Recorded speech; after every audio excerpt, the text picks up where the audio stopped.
Trump ప్రభుత్వం విదేశీ విద్యార్థుల మీద కఠినంగా ప్రవర్తించడానికి నిర్ణయించుకుంది. దాని ఫలితము ఇప్పుడు తాత్కాలికంగా వీసాలను కొన్నాళ్ల పాటు ఆపివేసింది. దానికి కారణం ఏంటంటే సోషల్ మీడియా స్టూడెంట్స్ యొక్క సోషల్ మీడియా అకౌంట్స్ అన్నీ తరోగా చెక్ చేసిన తర్వాతనే వీసా ప్రాసెస్ మొదలు పెడతామని చెప్పి ట్రంప్ గవర్నమెంట్ డిక్లేర్ చేసింది.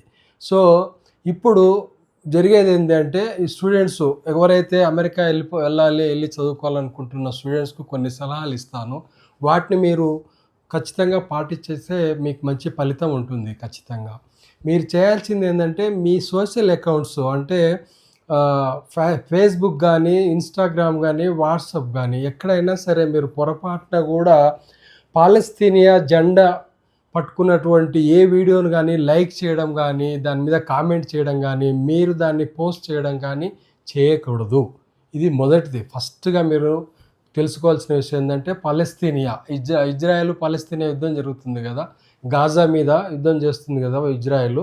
సో పాలస్తీనియాకి సంబంధించి మీ అకౌంట్స్లలో అంటే ఇన్స్టాగ్రామ్లో కానీ, ఫేస్బుక్లలో కానీ, వాట్సాప్లో కానీ ఎక్కడైనా సరే వాళ్ళ జెండా కనిపించినా వాళ్ళకు సానుభూతిని తెలియజేస్తూ ఏదైనా మెసేజ్ పెట్టడం లాంటివి ఇవి ఏమీ చేయకూడదు. ఇది చాలా ఖచ్చితంగా చెక్ చేస్తున్నారు. దాంతోపాటు అమెరికాకు వ్యతిరేకంగా ఏదైనా పోస్ట్ వస్తే కూడా దాన్ని మీరు షేర్ చేయడం కానీ, లైక్ చేయడం కానీ చేయకండి.